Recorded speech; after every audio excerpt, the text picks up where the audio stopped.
पहले तो मैं कहना चाहूंगा कि ये जो सरकार है, ये जो कर रही है, ये बहुत सालों से कर रही है और हमने देखा है कि ये लोग बस सीता के पति का नाम ले लेके नीता के पति का काम कर रहे हैं। ये सरकार में कोई मोरालिटी नहीं है, कोई शर्म नहीं है। हमारे देश का एक और गांधी 17 दिन से बिना खाए यहां बैठा है और गोडसेवादियों को कोई चिंता नहीं है इस बात की। संघर्षों के साए में घनघोर जवानी पलती है और इतिहास उधर झुक जाता है जिस और जवानी चलती। 2 मिनट तक सुन लीजिए, क्योंकि मुझे बताना है जब ये शुरू हुआ तब क्या हुआ था। कॉकरोच जनता पार्टी जब शुरू हुई थी तब क्या हुआ था। 15 मई को मैंने मजाक में एक ट्वीट किया था कि आज से हम कॉकरोच जनता पार्टी बनाने जा रहे हैं। तो उसके बाद आप सबको पता है काफी सारे फॉलोअर्स जुड़ गए। तो 1-2 दिन तो एटमॉस्फेयर जो है, माहौल था जो काफी अच्छा था, काफी पॉजिटिव था। कई सारे मीडिया वाले भी इंटरव्यू लेने आ रहे थे। लेकिन जैसे ही दिखा कि कुछ दिनों में ही 22 मिलियन फॉलोअर्स हो गए, उसके बाद आ गया सरकार की तरफ से पुश नैरेटिव कि इसके पीछे जॉर्ज सोरोस है, इसके पीछे पाकिस्तान है, ये एंटी नेशनल लोग हैं। उसके बाद यूएसए में मैं कहीं ना कहीं अकेला पड़ गया था, साथ में कोई था नहीं। एक बात और कह रहा हूं अनुभव के आधार पर, क्या तो 19 तक सरकार हार मानेगी या 20 में हम लोग इस तानाशाही हुकूमत को हरा देंगे। मेरी बात को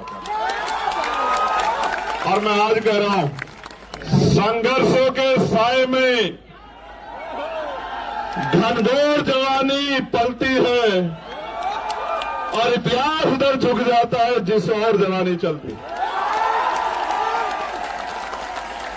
और मैं तो चाहता हूं इस देश में प्राइम मिनिस्टर से लेके और आखिरी मिनिस्टर तक हमें हर जगह पे एक न एक नौजवान बैठा हूं। मैं तो ये चाहता हूं, मेरी तो इच्छा है कि नौजवान देश संभालें और जो भ्रष्ट व्यवस्था हो उसको चीर के ऐसी व्यवस्था लागू करें कि कोई अंतिम व्यक्ति भी अपने आप को अकेला महसूस ना करे या उसके अधिकारों का हनन भी ना हो, जुर्म जाति बंद हो और ये जो भ्रष्टाचार की व्यवस्थाएं चल रही है बर्बाद करने वाली, ये भी खत्म। धन्यवाद।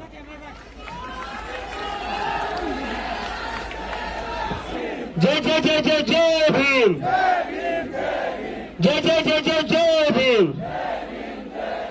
अभी कुणाल भैया ही बोलेंगे, लेकिन मैं पहले एक चीज बताना चाहता हूं, 2 मिनट लूंगा, ज्यादा नहीं, ये बताने के लिए कि कुणाल भैया का इसमें क्या रोल था। तो जैसे 15 तारीख को ट्वीट हुआ, काफी ज्यादा वायरल हो गया, 20-22 मिलियन फॉलो हो गए। उसके बाद सरकार ने नैरेटिव शुरू कर दिया, ये एंटी नेशनल है, जॉर्ज सोरोस से फंडिंग आ रही है, ये हो रहा है, वो हो रहा है।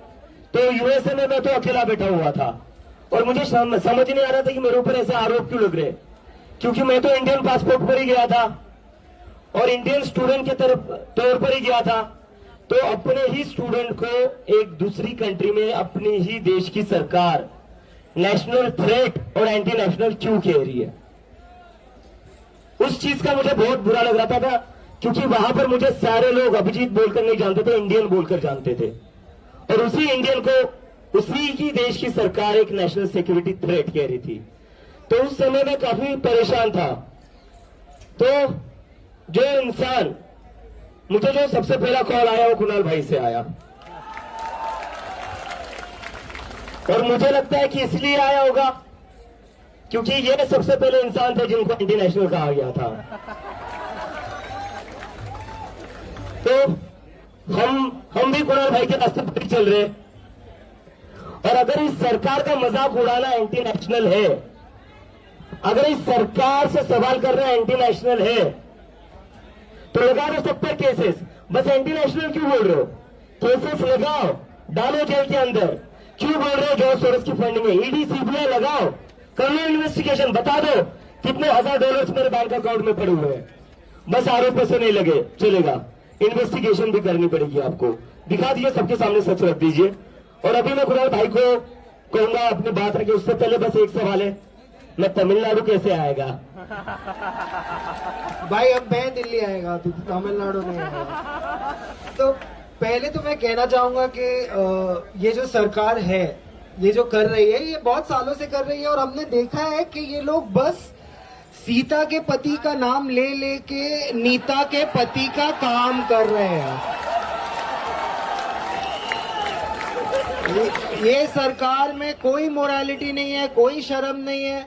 हमारे देश का एक और गांधी 17 दिन से बिना खाए यहां बैठा है, और गोडसेवादियों को कोई चिंता नहीं है इस बात की। और मैं बताना चाहता हूं कि ये आप स्टूडेंट हो, कोई किसान है, कोई बेरोजगार है, तो पहले तो चीफ जस्टिस ऑफ इंडिया का बहुत बड़ा थैंक यू कि उन्होंने ये पूरा प्रोटेस्ट खड़ा करने में पहली नींव रखी। आज कोई गिग वर्कर है जो नौकरी नहीं ढूंढ पा रहा, जिसको पता नहीं, जिसको अपनी वो रास्ते नापते नापते थक जाता है, उसको पता नहीं है दिन कब खत्म होगा, उसको समझ में नहीं आ रहा है कि संडे को क्यों पेट्रोल के ज्यादा पैसे मिल रहे हैं और मंडे को क्यों पेट्रोल के कम पैसे मिल रहे हैं, पेट्रोल तो उतना ही चल रहा है। ये सब सवालों का सरकार को एक एक करके जवाब देना पड़ेगा। और धर्मेंद्र प्रधान जी का इस्तीफा जो होना चाहिए, उनमें थोड़ी शर्म होती तो दे देते, शायद वो देना भी चाहे, पर मोदी जी बोलेंगे नहीं यार देव मत, मेरा वो 56 इंच का सीना ना 52 हो जाएगा। तो आज नहीं तो कल आपको इस्तीफा देना ही है। काम हो नहीं पा रहा, एक एग्जाम नहीं करा पा रहे ये लोग। आज आप बताइए कौन से एग्जाम की भर्ती पे हमारा युवा क्या स्टेटिस्टिक लेके चले? जब 20,000 की भर्ती होने वाली होती है, 20,000 लोगों की भर्ती होने वाली होती है, टीचर खुद कहता है कि भैया देखो तुम 10,000 लोग तो ऐसे ही जाने वाले हैं, तो तुम थोड़ी ज्यादा मेहनत करना। अब वो ऐसे ही जाने वाले लोग कौन है? ये जो पूरा दिन मेरिट का डंका पीटते हैं, पेपर लीक से ज्यादा मेरिट कहां कॉम्प्रोमाइज होता है? इससे ज्यादा मेरिट का कोई कॉम्प्रोमाइज होता है? और पेपर लीक पे बोलना कि मतलब जहां पेपर सेट हो रहा है वहीं से लीक हो रहा है, मतलब प्रिंटिंग प्रेस तो पहुंचने दो, उसके पहले ही लीक। कोई खरीद रहा है, कोई बेच रहा है, सब इसी धंधे में लगे हुए हैं। और आपको लगता है जो पेपर लीक से सिस्टम में घुसेगा वो किसकी मदद कर पाएगा? कोई सेफ नहीं है ये एनवायरनमेंट में, कोई भी नहीं। आप सोचिए जो तरह का कॉम्प्रोमाइज हो रहा है एंट्री लेवल पे, ये लोग सिस्टम में 40 साल रहने वाले हैं और इनका पहला स्टेप ही कॉम्प्रोमाइज्ड है, तो ये कैसा देश बनाएंगे? आज मैं बता रहा हूं काफी मुद्दे, ये तो मतलब, और पहले मैं आपको बता दूं, जो भी समझिए कोई मोदी जी का समर्थक है या भाजपा का वोटर है, तो उससे बहुत सहज होके बात कीजिए, क्योंकि एक चीज हमेशा ध्यान रखिए आप लोग कि भाई हमें बीमार से नहीं लड़ना है, बीमारी से लड़ना है।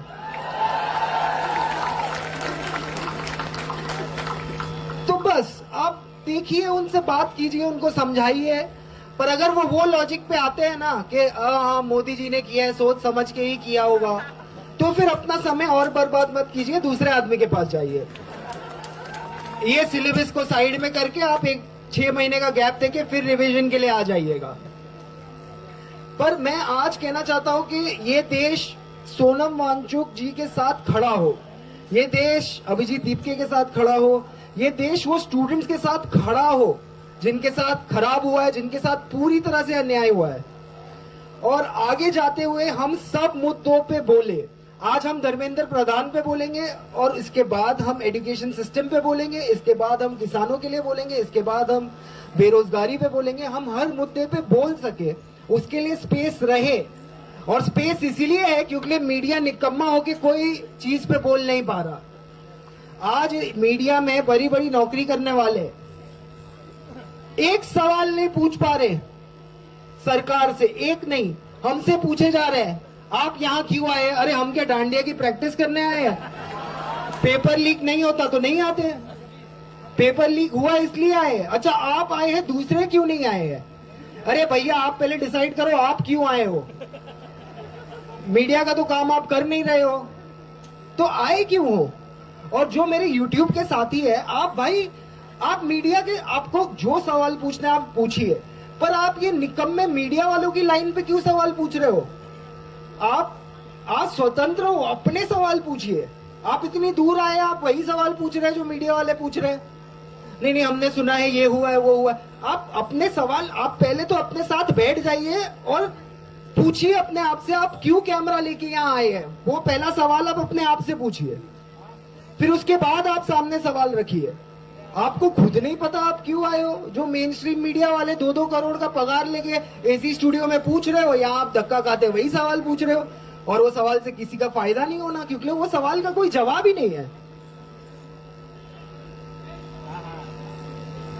तो मैं आखिर में इतना ही कहना चाहता हूं कि जो माँ बाप अपने बच्चों को ये प्रोटेस्ट में नहीं आने दे रहे, और जो माँ बाप डर रहे हैं कि अगर उनके बच्चे यहाँ आ जाएंगे तो उनके फ्यूचर का क्या होगा, अगर आप इतना डर रहे हो प्रेजेंट में, तो फ्यूचर बचा ही कहां है?